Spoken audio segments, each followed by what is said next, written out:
Whatever you want. I'm easy. The same. Whatever the end of later. Yeah, I'm easy. It's funny having introduction since the beginning of December. Then this weekend I was Saturday, Sunday, and then last night, tonight. So like 17 people.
All right. Whoa, that's loud. By my clock, it looks like it's 7:01, and everybody is here, so I think we'll get this started. And I'll look over to make sure our clerk is ready to go. Yeah, I got to wait for Milford. Milford's always the most popular person in the room.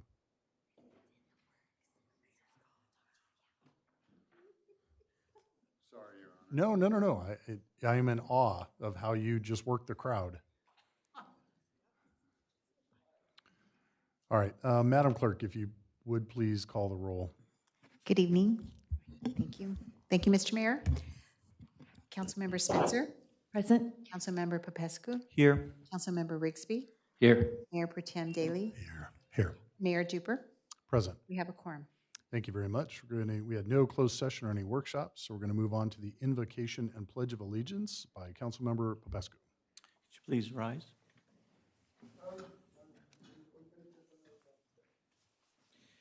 Dear Heavenly Father, thank you so much for the opportunity you've given us to represent this amazing city. We ask that you bless us and help us to make good decisions tonight. In your name, amen. Repeat after me.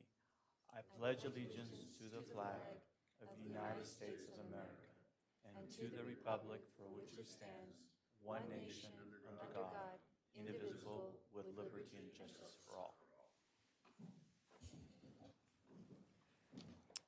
Thank you, sir. Mr. City Manager, are there any items to be added or deleted? No, sir. All right, we're going to move on to our public participation non-agendized item section. Any member of the public wishing to speak on a non-agendized item may come forward, and we will limit them to 3 minutes. Madam Clerk, do we have any speakers? I don't show any speakers on my monitor, but if they sign in sometimes after, it doesn't register. So you may have to see if there's any public participation. All right, can we do a show of hands? Is there a public speaker? Okay, we have one. I think that's it. Two? Two. Okay. All right, who's first? Chris? Kevin. Why don't you go ahead? Please go ahead, go first.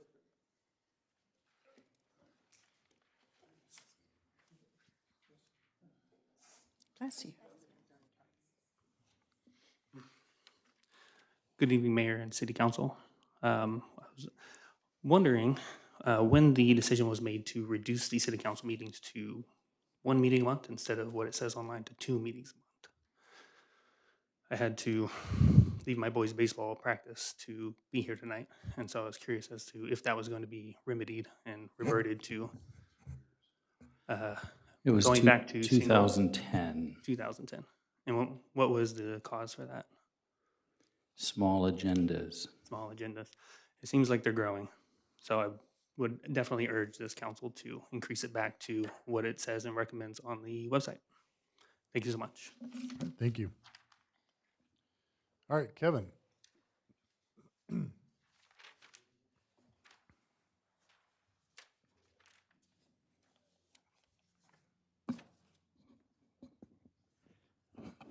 Kevin speaking. I'd like to ask a question. My comments are on the consent calendar, a consent calendar item. I'm wondering if I should just wait to speak or if I should speak now. I just noticed that the item I wanted to talk about is on the agenda. It's on the consent calendar. Which item number is it? Item number 4D and 4E, as well as 4F. Okay, why don't you just go ahead and we'll talk about it now. Kevin speaking. Okay, I also uploaded it at the kiosk.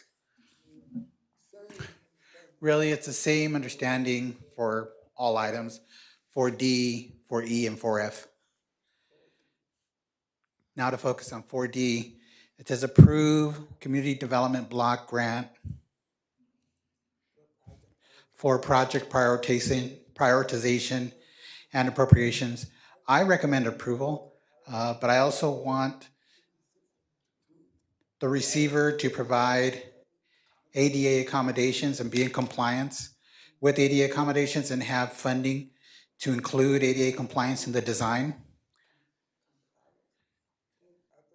There have been successful compliance to ADA in other parts of the government, like CDC, Centers for Disease Control, or other agencies who have received funding. They tend to provide an additional 10 to 30% increase in funds to incentivize the ADA compliance from the receivers or the awardees to get and to modify their programs to make them ADA compliant. The ADA is a well-known standard, policy, and practice, and it creates that for them. I've often requested and received funding for those agencies as well, additional supplemental amounts of money for their budget. So I wanted to mention that. That also allows people to make a commitment to provide excellent access and quality access. I guess I'm proposing the council to consider increasing by 10 to 30% the amount of the block grants that are given out to the awardees for whatever projects. But with those funds or that amount of funds, they make sure that their proposals are ADA compliant, and ADA stands for the Americans with Disabilities Act. And they can achieve that through using universal design. I think that would pull in people who are experts in the ADA. You don't want people in wheelchairs suing you because they fell or because of a bad design, maybe of a sidewalk, and that's happened. And so I as a blue zone, I want to encourage that type of thinking in our community to make sure that a blue zone is accessible to all senior citizens, those who can walk, right, and just continue in that line of thought. So please think of offering that type of incentive, and that was a 4D. Okay, thank you very much, Kevin. Okay, and I'd like to speak to item 4E. Is it the same comment?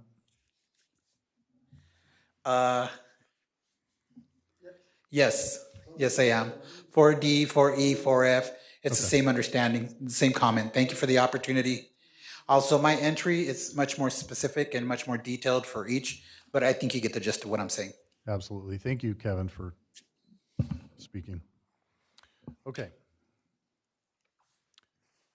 We're going to move on to our public hearing items, beginning with 2A, and this is an appeal on a planning commission decision regarding a development.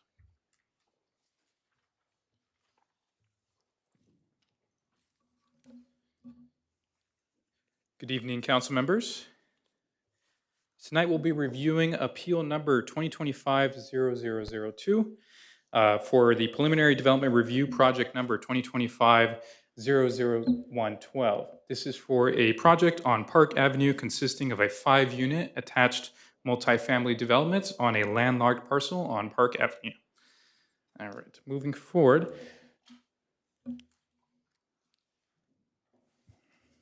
The subject property is a 0.4 acre vacant parcel designated zoned in the high density residential R3 zone. The parcel is landlocked and does not have legal access to a public right of way, or in other words, a public street. Surrounding uses to the parcel are a mobile home park to the west, two vacant parcels to the north, multifamily residential to the south, and then multifamily and residential uses to the east. As shown here on the map, you can see the mobile home park to the west, the 2 landlocked parcels, multifamily residences, and multifamily residences. So this is the applicant's proposed site plan. The applicant is proposing 5 attached residential units.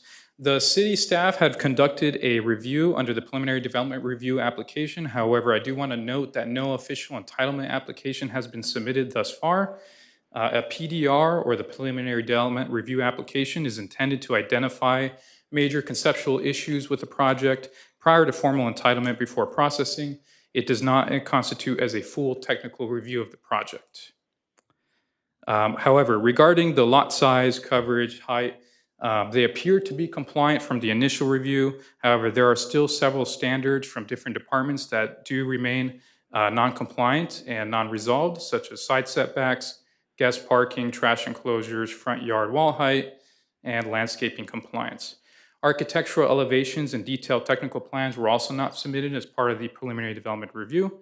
But again, this is just a conceptual review of the project. Now, regarding the access issue, the applicant is proposing sole access from an existing alleyway measuring approximately 20 to 21 feet in width. According to our city street standards, a public right-of-way is required to be 60 feet in width, with the curb-to-curb face for the street being 36 feet in width. Therefore, this alley does not meet the standards laid out in our street standards plans, which I'll go over shortly, and was intended for rear access to the Briarwood apartments. I'll go back shortly and show you where exactly that's at. And it is also intended for trash access for the Briarwood apartments, meaning that CR&R uses the alleyway to access and conduct their trash services. Public Works determined that the project does lack legal access to a public residential street as required by the municipal code. Again, going back to the map, you can see these are the Briarwood apartments I was mentioning here, and this is the alleyway in question.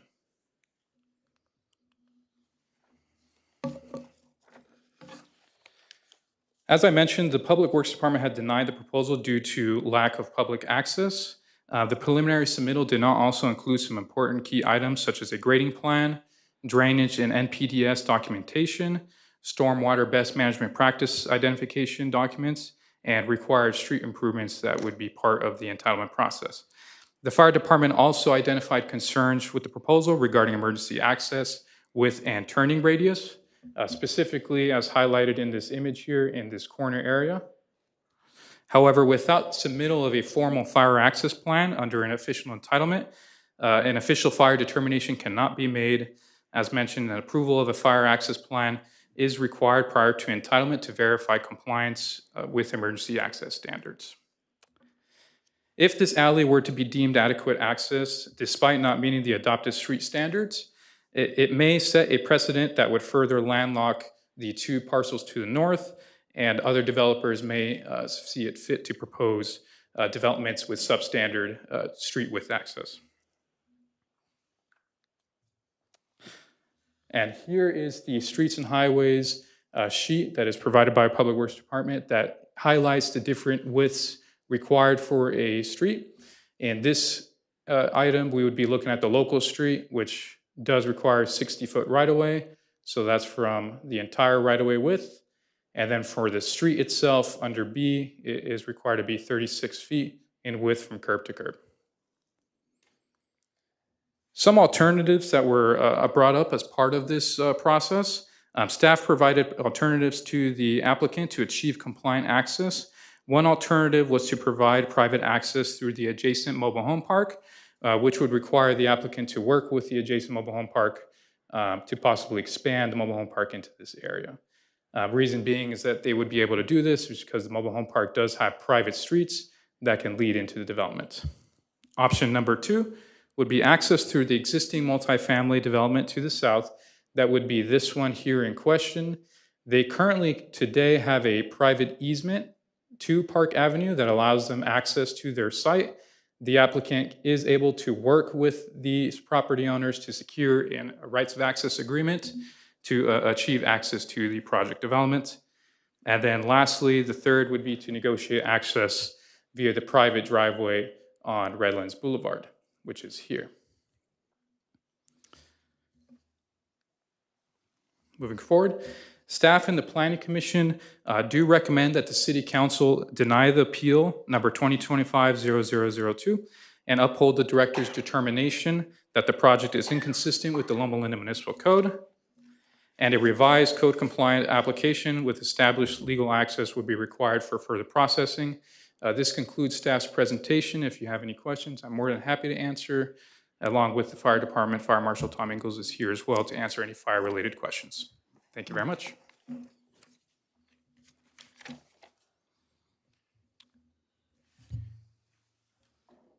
I had a clarification question. So if I understand, your recommendation was that the applicant could get access to the property by granting permission from the property owners that you described? Yes, they would need to obtain a rights of access agreement privately through those adjacent property owners to allow them access through that private drive aisle. So therefore, he wouldn't have to comply with the width of the road that you're proposing as well? Correct, because he would be utilizing the private drive aisle and not the alley for access. Okay.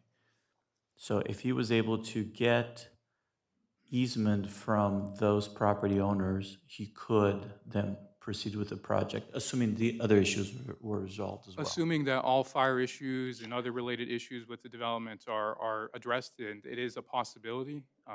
We just haven't seen that it's gone through. So. Okay. Where is the fire access plan? Did they apply for that, or how does that go? No, they have not applied for a fire access plan.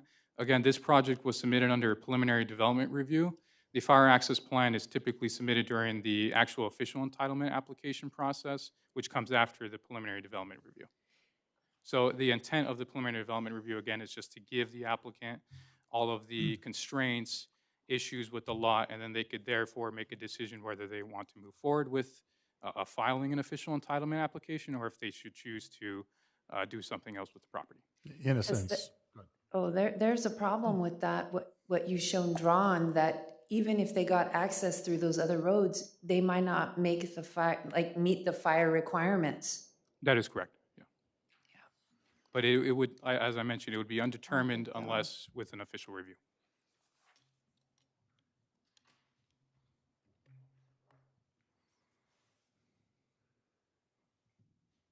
So is this an actual denial of the project, or this is just so preliminary, it's not even a? It would be a denial of the appeal request, and it would be instructing the applicant to proceed to provide a compliant project to move forward with an official entitlement. We're just, as a city, we're just signaling, hey, these are the issues that if you do continue down this path, you're probably going to face. That is correct, yes. Okay. Any other questions? He had submitted a letter with explaining different properties that had similar issues. Is there any response from the city relative to those particular projects? Yes, in regards to some of those other properties mentioned, in certain cases, some of those properties may have been designed prior to the city's incorporation, so prior to 1970, or it was designed with a different set of street standards that might have been done prior. As we know that code standards do change as years goes on.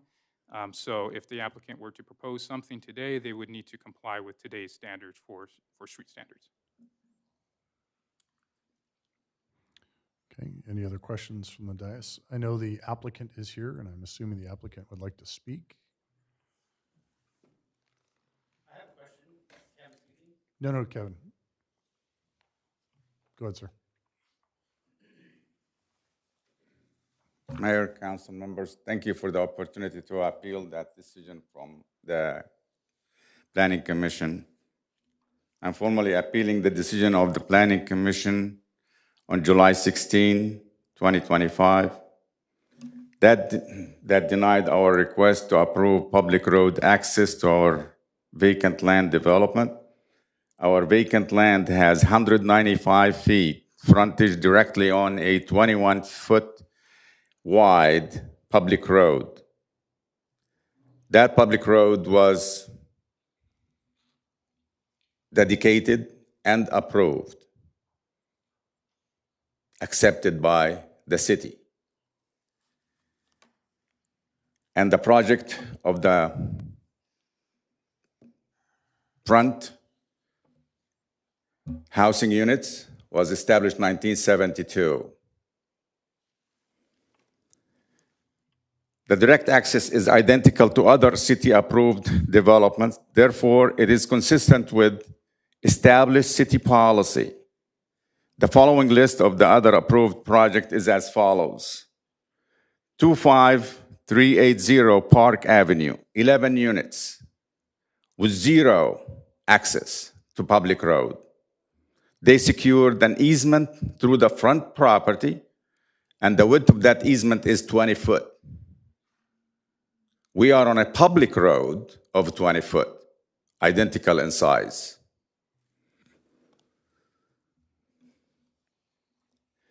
And the city engineer approved that easement for that 11 units adjacent to our property. And it was built in 1977, not even before 1970, the establishment of, or the incorporation of the city. Also, additional properties, 24648 Shepherdson Drive, 4 units, located on 21-foot wide street. 24653 Shepherdson Drive, 4 units located on 21-foot wide street. 25106 Palm Drive, on 2 units on a 20-foot wide road. And the same thing for 25119 Palm Drive, 3 units on 20-foot public road. And 25089 Palm Drive, 3 units on a 20-foot public road. By definition, or practicality, the road that we have access to is public road. And based on California Fire Code, CFC, Section 503, fire access road must have minimum unobstructed width of 20 feet.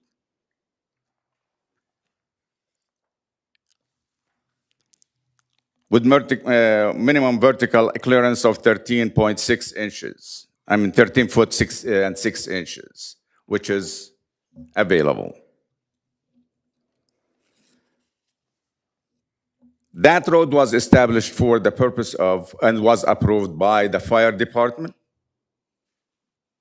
back in 1972 or prior to that.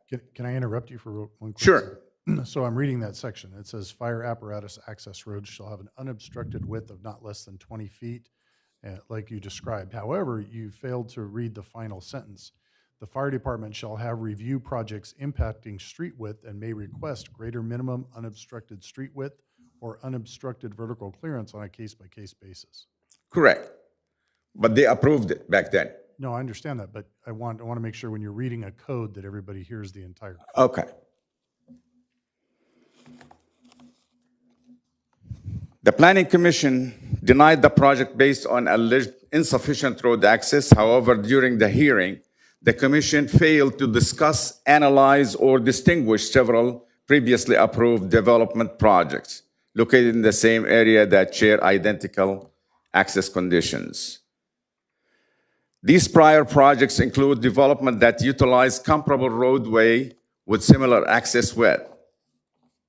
Based on established city policies and state of California right-of-way laws, our development project conforms with all road access requirements.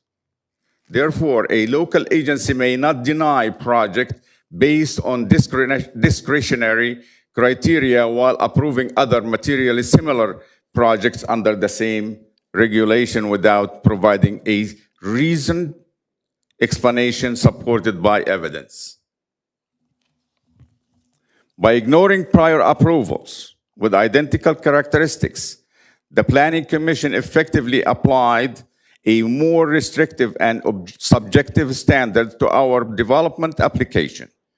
This constitutes arbitrary decision-making and deprived us from fair and equal treatment under city's land access policies and state right-of-way land access regulations.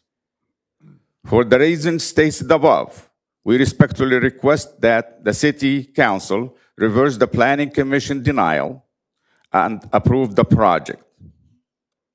In conclusion, the Planning Commission failure to acknowledge and evaluate prior similarly situated approved project undermines the legal validity of its decision. The City Council has both the authority and responsibility to ensure that development standards are applied fairly, consistently, and based on substantial evidence. Based on that, we respectfully request that the denial be overturned. Thank you. Thank you, sir. Does anybody have any questions for the applicant?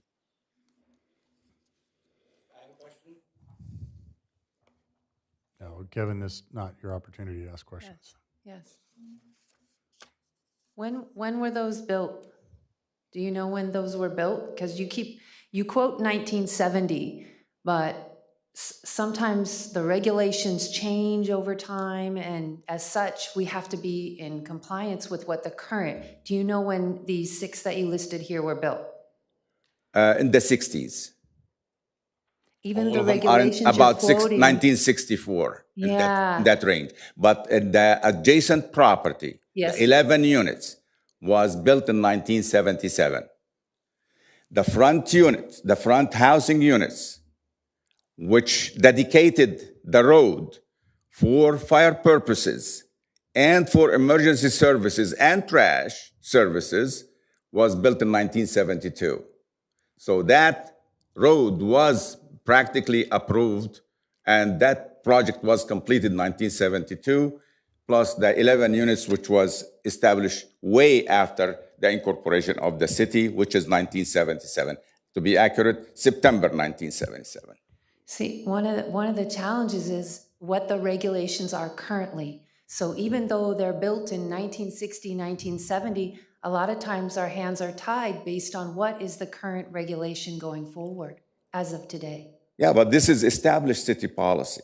Hold on, our fire marshal wants to respond to that. Yeah, I just wanted to bring up as well, sir, with Section 503 of the California Fire Code. Okay. The way the code process works is it starts as the International Fire Code, correct? And the state of California comes in and puts their own amendments into it. The state of California didn't adopt Section 503 of the International Fire Code. If you look at the table in the very beginning of Chapter 5, it wasn't adopted by the state because they give local authority the ability to make their own decisions on what appropriate fire department access is. So we have a very comprehensive guideline for fire department access and water plan for the city of Loma Linda. And those are the standards that we decided that's the most appropriate for Loma Linda for firefighting operations. So the 20 feet that you're mentioning and the 13 feet 6 inch unobstructed, that wasn't adopted by the state. They gave local authority the ability to make their own amendments to that, which we did in our local code adoption. So we have our own standards for width, turning radius for the city of Loma Linda. Okay, I'll address that issue. On the 11 units that are adjacent to our property has zero access to any front road. I can't speak on what happened in the 70s, sir. I'm just saying the code adoption happens every 3 years. Codes change. So when you submit your project, you're upheld to the current code cycle, not what the uniform building code was in the 70s. You're now in the California Building Code and the California Fire Code of 2025. The denial was not based on a new code. The denial still, or the code still is the same. The 20-foot is still available. It has not changed. The new code for the city of Loma Linda server fire department For the access. street width, for emergency access, for emergency road access, it's still as is 20 feet. No, it's not, sir. The state did not adopt. What is the measurement for the new code? What are the measurements for the new access code for emergency services, for fire, for paramedics, and for trash services? Well, it's in the fire department access and water plan that Do you we have the information? Yeah, it's on our city website, so we have all of our guides, and it's very comprehensive. You don't have the numbers. It's in the guide. You don't have when you invalidate the 20 feet, that means you have something in writing on the code that validates a new width. Yes, sir. It's in Do our you have that? It's in our municipal code on what those widths are, and okay. it's also in our In comprehensive other words, guide. you don't have it. We have the code. You don't sir. have it yourself handy.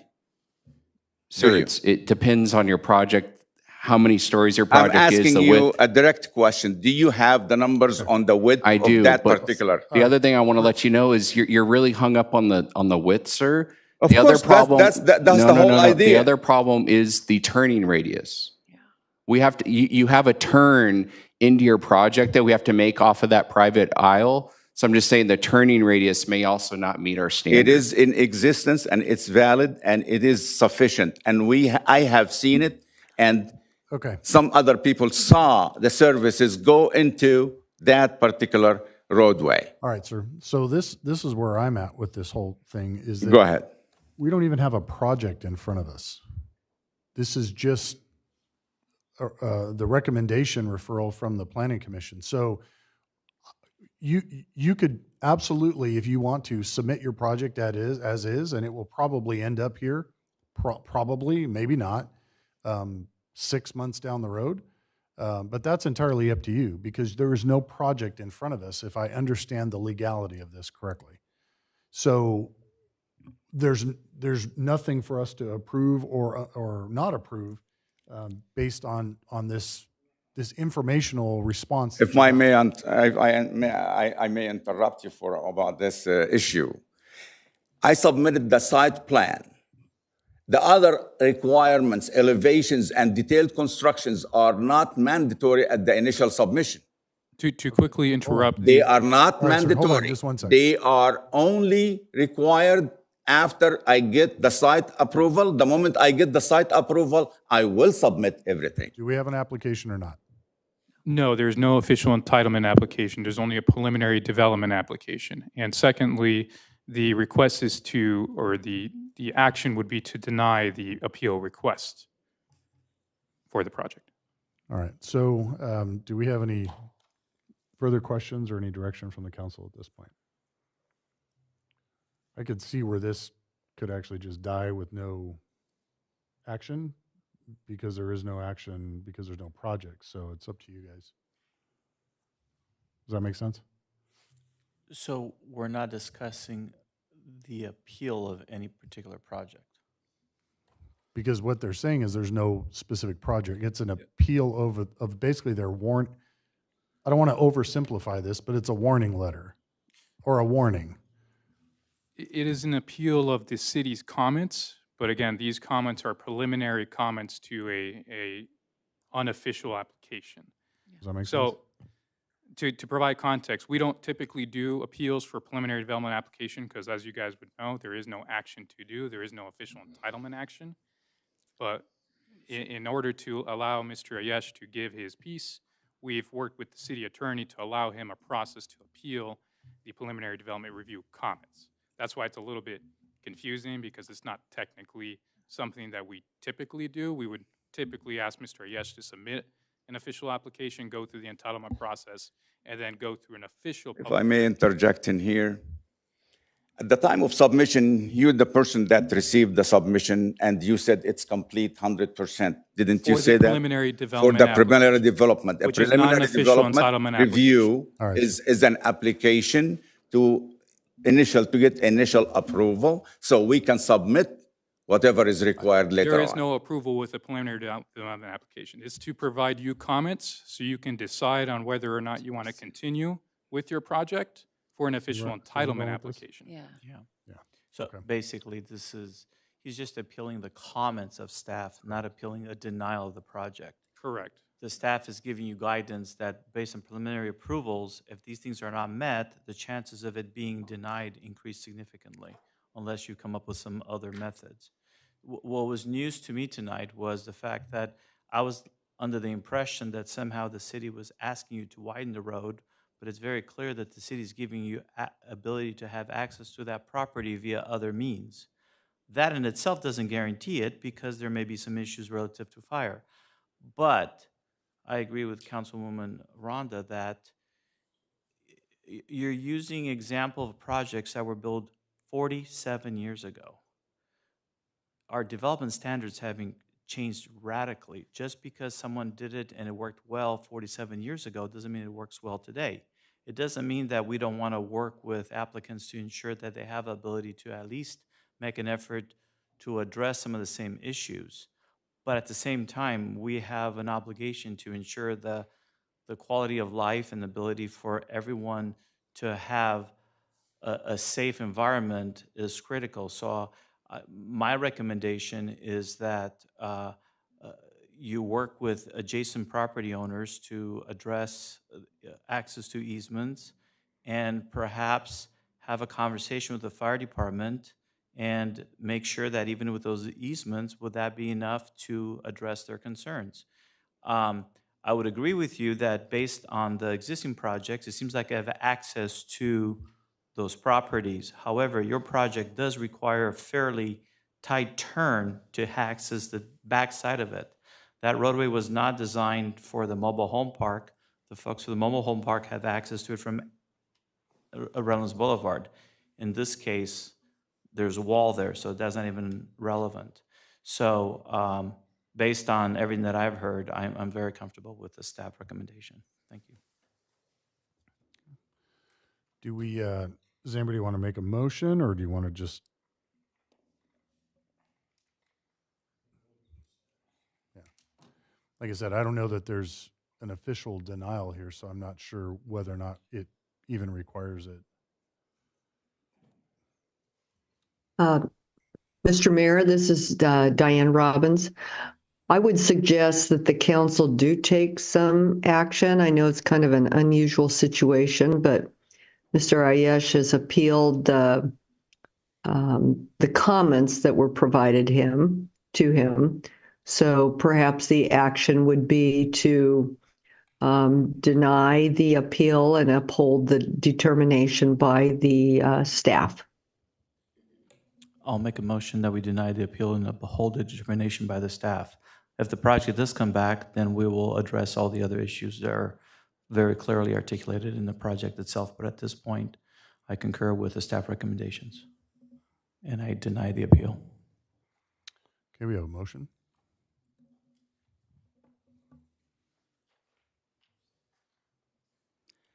I'm not certain there was a determination. I think Right. there was just an opinion. The comments. I think calling it a determination gives it more weight than it has. It's basically saying if you proceed, we're predicting you're not going to succeed with your application. You know, word to the wise. And he's saying, I don't like that opinion, but that opinion is still there. We can overturn that opinion, and the opinion is still there.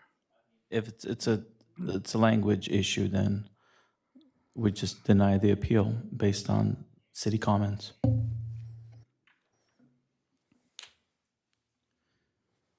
Uphold city recommendations.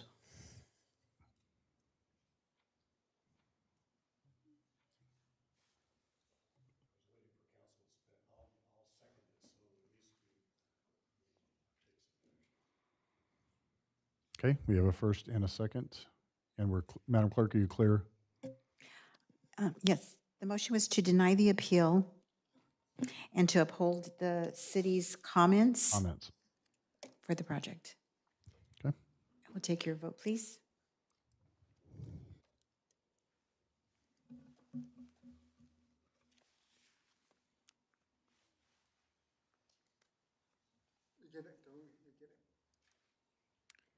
Motion carried.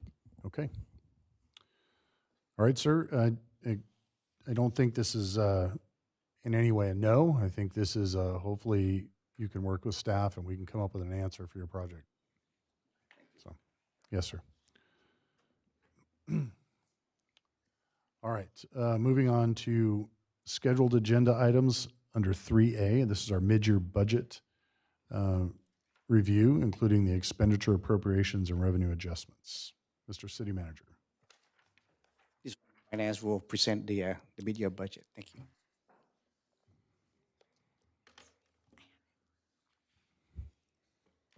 Good evening, Mayor, Mayor Pro Temp, member of City Council, city staff, and members of the audience. Thank you for joining us tonight as we present the City of Lomanda's mid-year budget review for the fiscal year 25-26.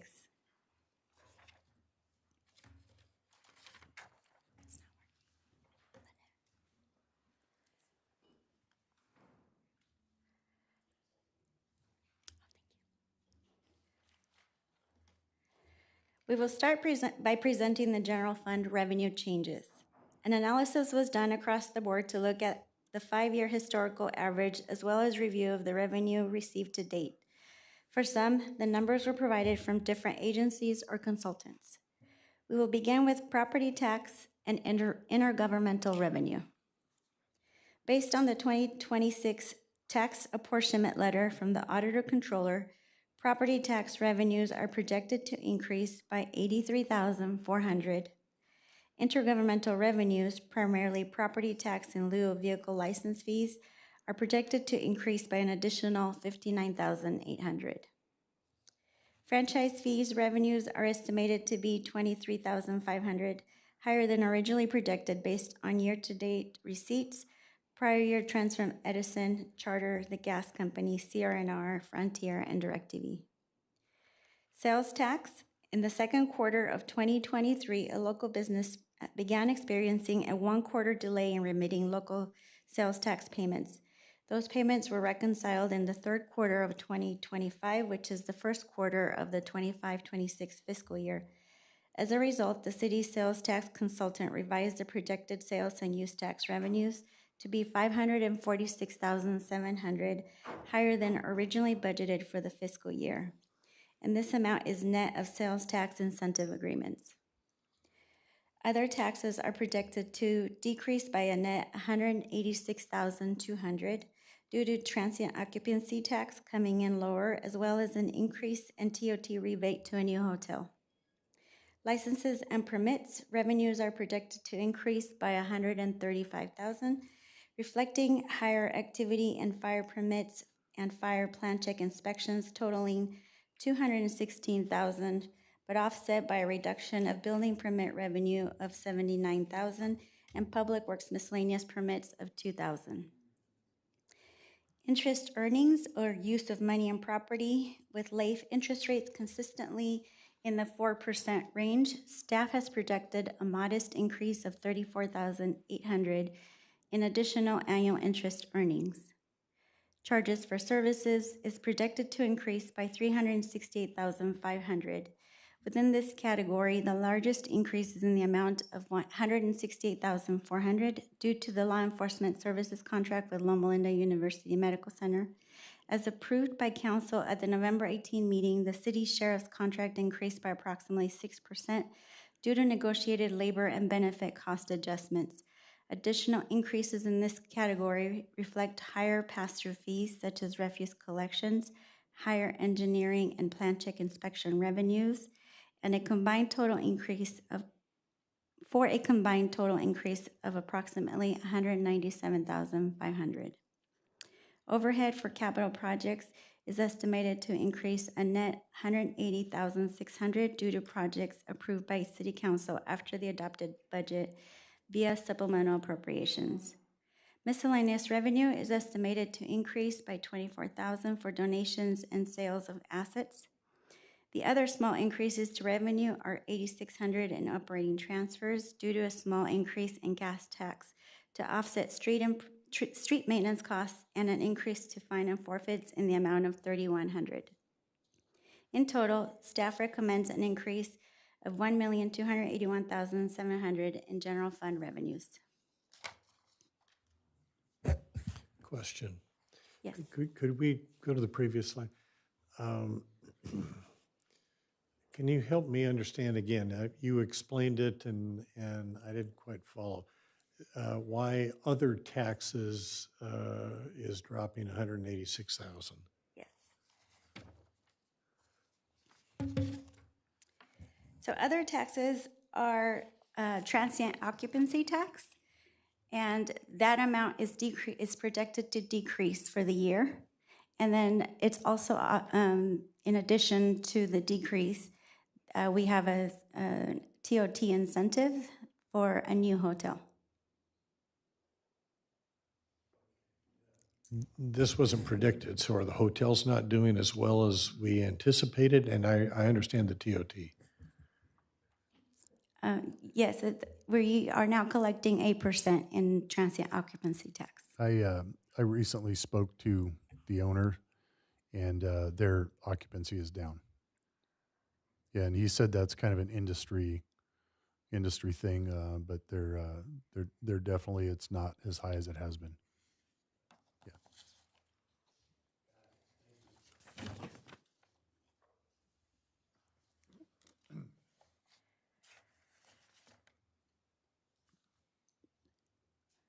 During this review, being that the adopted budget for the general fund began the year with an estimated deficit of $458,000 and then increased to $1,231,300, with supplemental appropriations approved during the first half of the year of $772,800.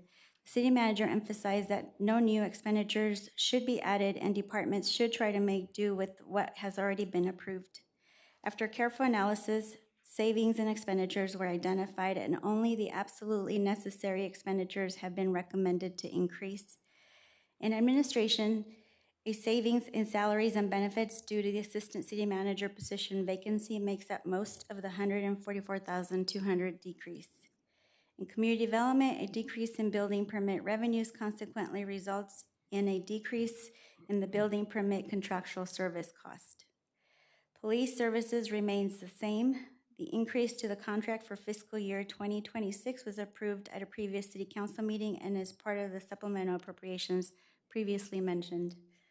Fire services foresees an increase of $550,000 to cover overtime for the remainder of the year due to injuries and illness, as well as a need for additional repairs and maintenance on auto equipment. And lastly, Public Works is requesting an additional $11,400 for the remainder of the year to cover labor and information technology related costs.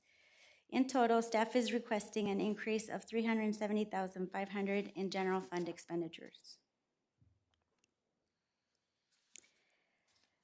This is a summary of changes in fund balance by type. This specifically goes over the general fund. In December, Council reviewed and accepted the filing of the city's annual comprehensive financial report, otherwise known as the ACFR. The beginning fund balance for all the funds, included the general fund, have been updated with audited balances, adding the short-term accounts receivable, reducing the short-term accounts payable, and removing the fair value adjustment to cash. From the general fund, the audited unassigned balance shown here is $17.3 million. The adopted revenue plus the proposed revised revenue of $1,281,700 brings total general fund revenues to $29.9 million. Conversely, the adjusted expenditures plus the requested additions of $370,500 brings the total expenditures to $30.2 million. Combined changes net a general fund deficit of $320,100 with an improvement of $138,400 from the adopted budget. This chart is to show the expenditures by department for the general fund. As you can see, public safety makes up 66% of the general fund expenditures when you combine fire and rescue services, other safety, and police services. Administration makes up 10%, community development 4%, and lastly, refuse and public works combined make up 20% of the general fund budget. The following slide will cover all the other funds of the city. The same analytical procedures were used to calculate the change in revenue as previously mentioned. For the sewer fund, after reviewing the revenues for the first 6 months of the year compared to the actuals for fiscal year 25, higher consumption as well as an 8% increase in the city of San Bernardino rates attributed to an estimated increase of $540,300 in the charges for services category. Of this amount, $412,200 is a pass-through revenue that will be paid to the city of San Bernardino. In June, when the city's budget was adopted, we took into account the discontinuation of service for a major commercial client causing LOCCP, that's the Loma Linda Connected Communities, revenues to decline for fiscal year 26. The client retained services a little longer than anticipated, hence increasing charges for services in the amount of $19,700.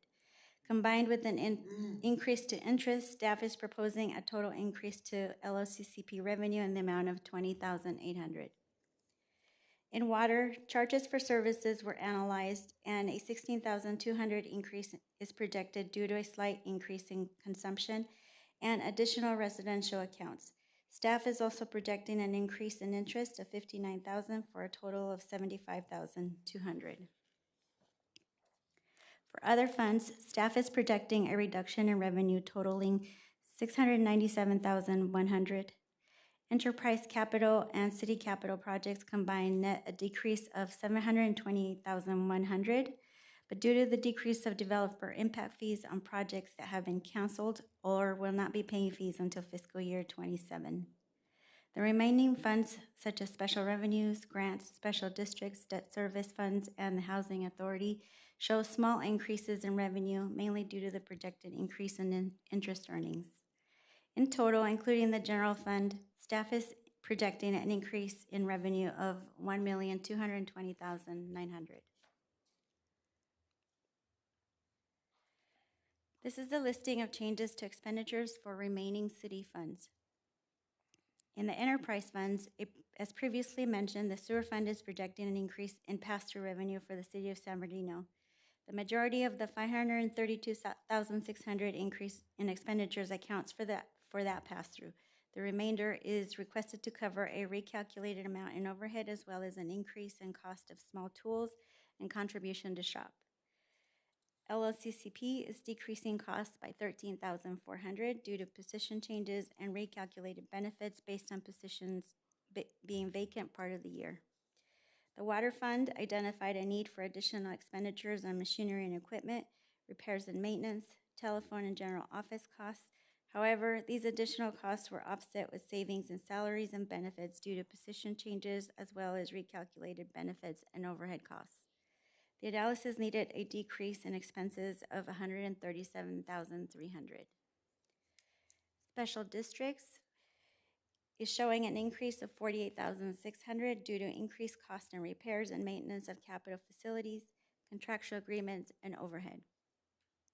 Capital funds shows a combined increase of expenditures in the amount of $344,100, which makes up $100,000 for landscaping improvements on Redlands Boulevard and Auto Center Drive, and the recalculation of overhead previously approved capital projects in the Traffic Impact Special Project Construction Fund, Sewer and Water Capital Funds, as well as the Bond Proceeds Fund.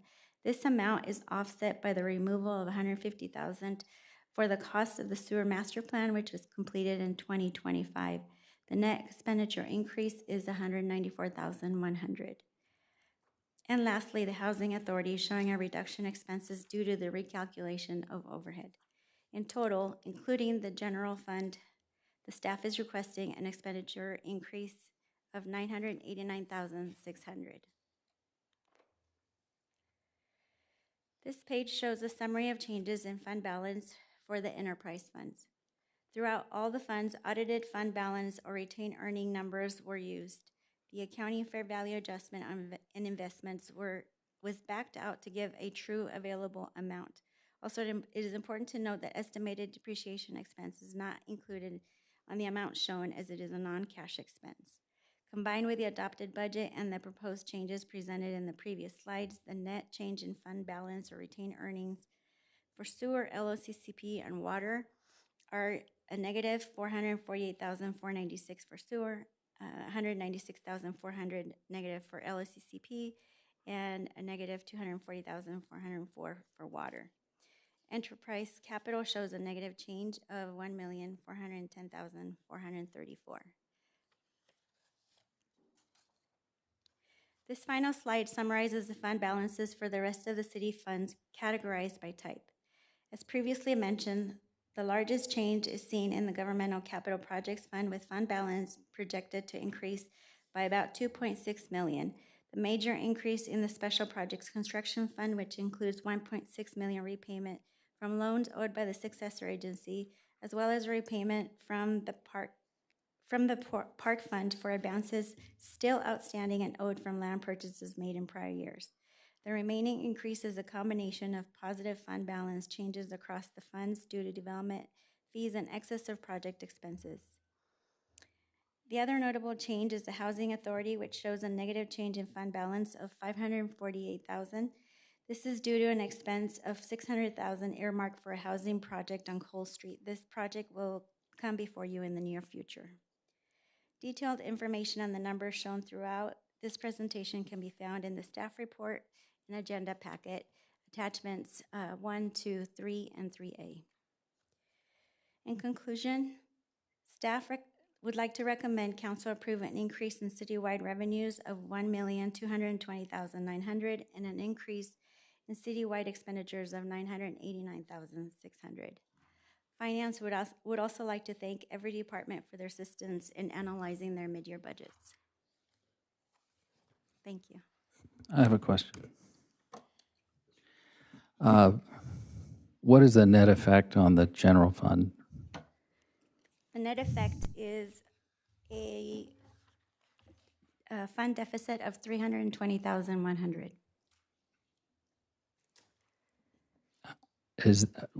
What is the change to the original budget? So originally, there was a deficit of 458,000.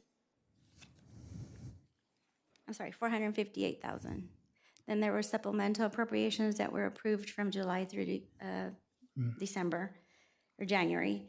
They totaled 772,800. Those were coming out of fund balance. But then after we have reviewed and analyzed revenue, we show revenue coming in at almost 1.3 million. So we're requesting that you approve the increase in revenue.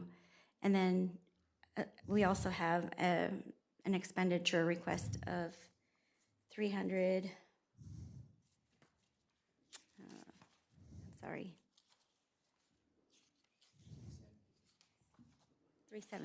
$370,000. So help me understand whether any of this is annualized. Is the increase in public safety, the sheriff contract, is the number you're stating only 6 months, or is that annualized? That was annualized. Okay, But so right now, we're not requesting any change to the sheriff's contract. That was already approved through a supplemental appropriation. okay. So despite the increase in expenditures, the deficit shrank by about $150,000. Okay. Correct. I have this is probably a question for Tom. I'm assuming we have a model of algorithms or whatever that helps us predict what kind of expenditures we're going to have for people that get injured, or the state reimburses when we send firemen out to help with other fires and so forth. I'm trying to understand how we missed the target by $550,000. My understanding from what Chief Harker said about that a couple months back was that you had some long-term disability folks that have come back. And so those were kind of the actuals of what we were dealing with last year, but we've actually gotten those people back to work, right?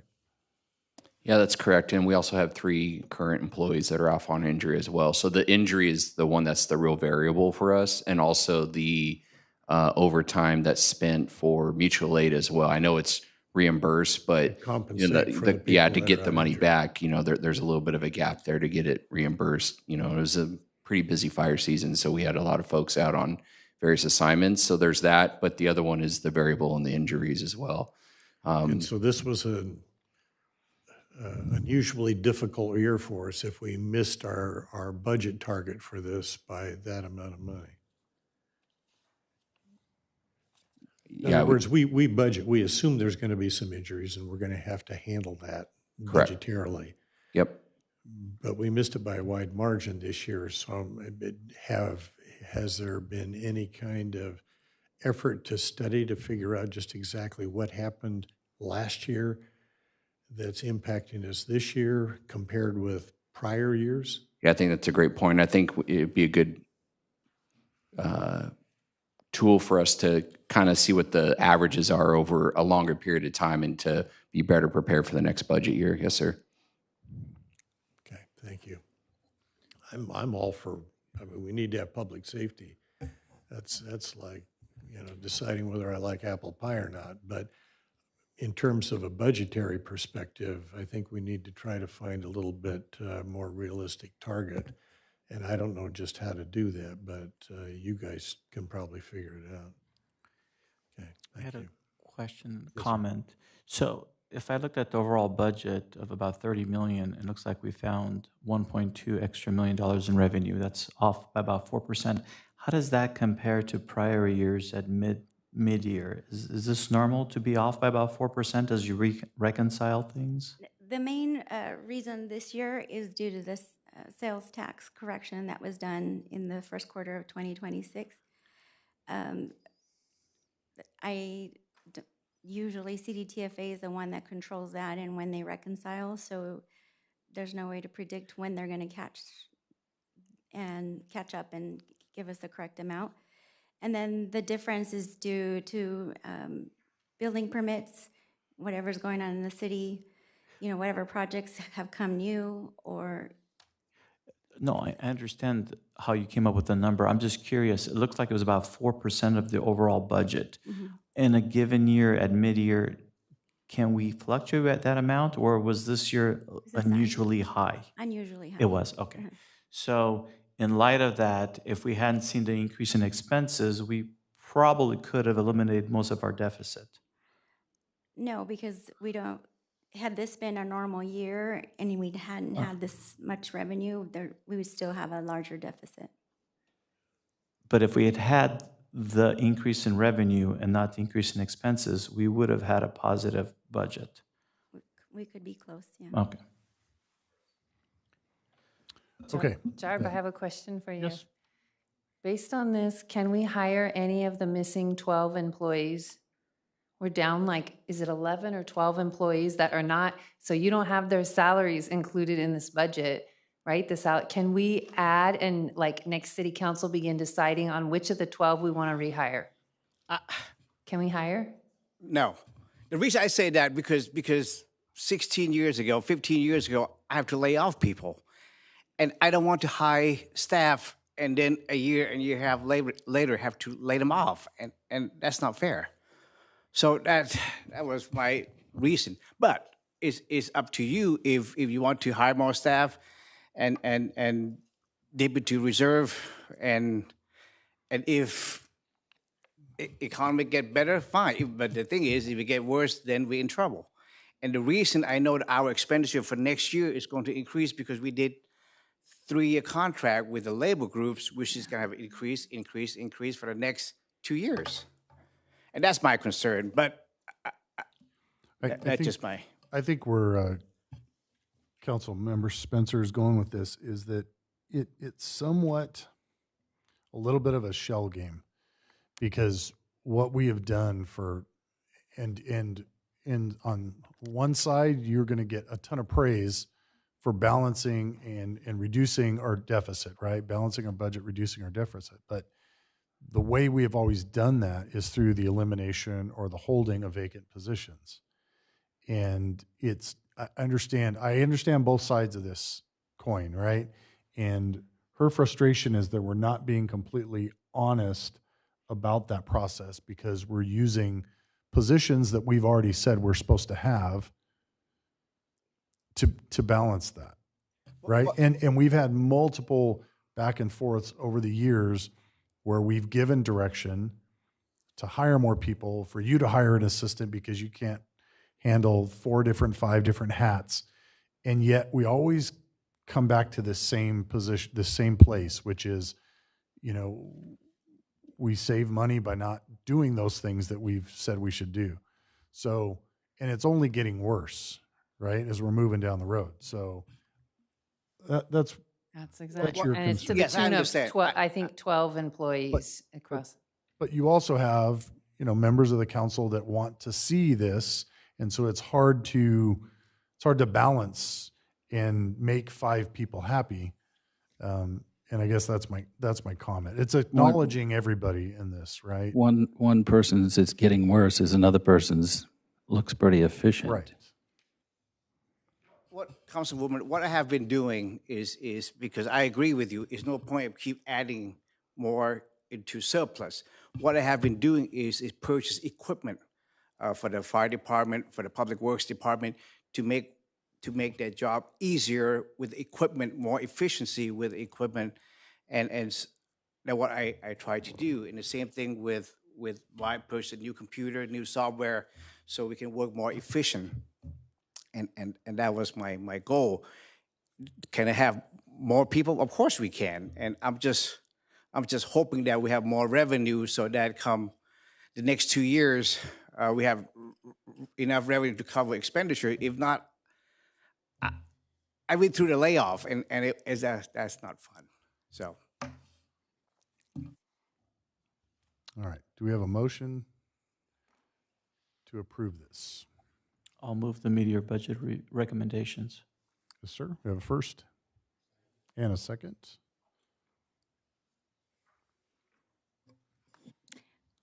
Motion is to approve the net increase in general fund revenues of $1,281,700 and a net increase in general fund expenditures.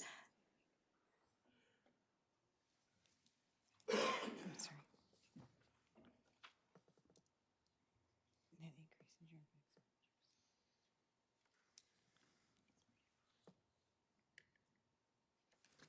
expenditures. One moment.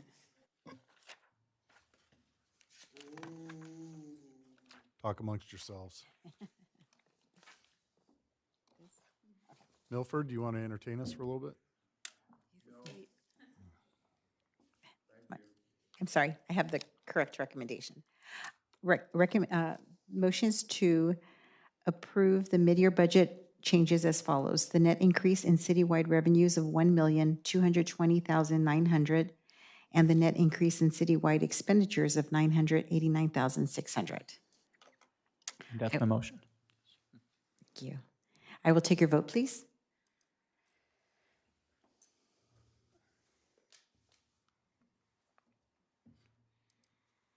Motion carried unanimously. Thank you. Okay, moving on to the consent calendar with the comments, Kevin's comments on 4E, F, and G, or D, E, F, and G. Move the consent calendar. Second. First and a second, I think Rhonda said second. Motion is to approve the consent calendar as submitted. Please vote. Motion carried. Thank you. Thank you very much. Moving into old business, section 5. And this is our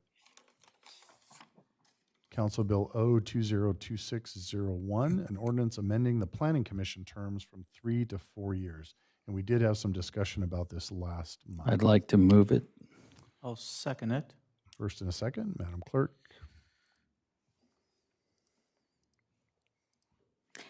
Motion is to adopt Council Bill O-2026-01 to waive the reading in its entirety and to read by title only.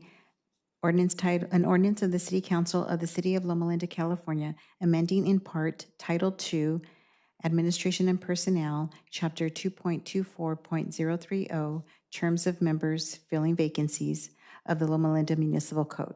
Please vote.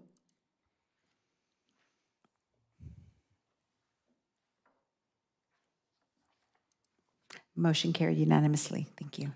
Thank you. We're moving on to reports of council members.